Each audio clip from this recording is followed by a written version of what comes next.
This was the scene outside of the ICE Family Detention Center in Dilley, Texas yesterday as law enforcement clashed with around 100 protesters who were demanding ICE stop detaining children.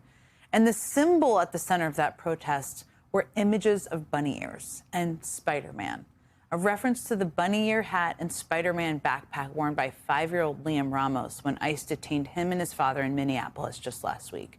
This image, the one that you see on your screen right now, has made Liam Ramos's detention a national flashpoint for good reason. But his story is unfortunately not unique. Liam's school district says in their schools alone, ICE has detained 3 other children in recent weeks, 1 fourth grader and 2 high schoolers. The latest nationwide statistics we have are from October, and as of then, ICE had detained at least 3,800 children since Trump retook office. Now, a huge part of what has made Liam's story touch so many people in this country is that we can see it. You can see right there on the left side of the screen his bunny ear hat. You can see his Spider-Man backpack as he's being taken by federal agents. He isn't just a statistic, he's a 5-year-old preschooler, and we can all see that with our own eyes. The Trump administration has been fighting incredibly hard to make it so you can't see what they are doing, so the public doesn't know who they are snatching off the street or what happens to them when they get taken, like Liam and his father, to detention centers like this one in Dilley, Texas.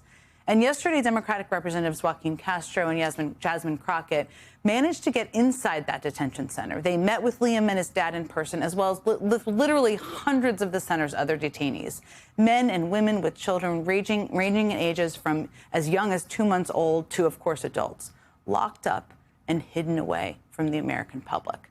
And joining me now to talk about that is Democratic Congressman Joaquin Castro. Congressman, thank you for being here. It's so important, I think, for people to hear what you saw. Let me just start. We've all been watching the story of Liam and thinking about this 5-year-old boy. How is he doing? How is his dad doing? Tell us about your visit with them yesterday. Well, Jasmine Crockett and I spent about 30 minutes with Liam and his dad. And I'll be honest with you, he didn't seem to be doing well. He slept the whole time. His father said that he hasn't been eating well, that he's been sleeping most of the day, and that he's been sleeping so much because he's been depressed, and asking about his mom and his school and classmates and friends, and most of all, asking to go home. It's a 5-year-old kid we're talking about here. I just want to reiterate and mention. I know that, and I mention this because I think he has become he's tugged all of our heartstrings, mine included. Sorry, but and it's really hard to watch, and I can't imagine what your visit was like yesterday. But there are so many of these other kids, 3,800 of them, who are detained around the country, and you met with literally hundreds of people yesterday, family members, their kids. Tell us about what you heard from them. And I raise this in part because the lawyer who's handling Liam and his father's case has asserted that the two entered the country legally and followed every immigration procedure by the book. How many stories like that did you hear? And what were the conditions of these other kids and family members that you saw yesterday? You know, immigration and the border are always some of the thorniest issues in American politics. Mm-hmm. But one thing you would hear over and over again is many Americans saying, we want people to do it the right way. And if they do it the right way, if they come in legally, then we can respect that and accept that. Well, that's exactly what Liam and his family did. They used the CBP-1 app, which was an app that the Biden administration used so that people wouldn't rush the border and you wouldn't have chaos at the border. And so they used that app, and they were allowed permission to come into the country and wait for their asylum case to be heard. And so there are many. We asked at one point how many people use the CBP app, and there were a lot of people that raised their hands. And so these were people that did it the right way. The other thing is there isn't a single criminal at the Dilley Detention Center. And I know that because ICE told me that.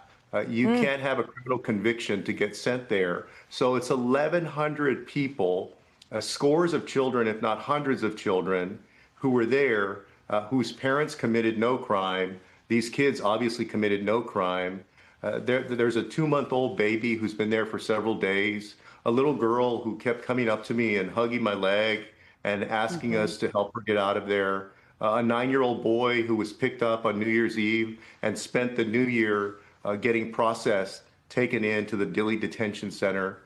And, so many, you asked about the conditions.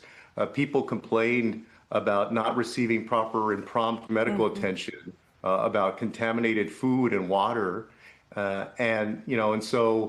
These facilities are like prisons. There's cameras all around. Your movement is controlled. Where you can go is controlled. Who you can be around is controlled. So it's no place for a 2-month-old baby or a 5-year-old child, or certainly for people who are not, quote unquote, criminal illegal aliens, as Donald Trump has said. These were people in our community who don't deserve to be in that prison.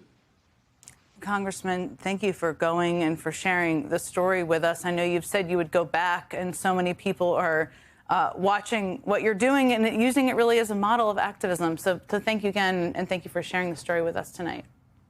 Thanks.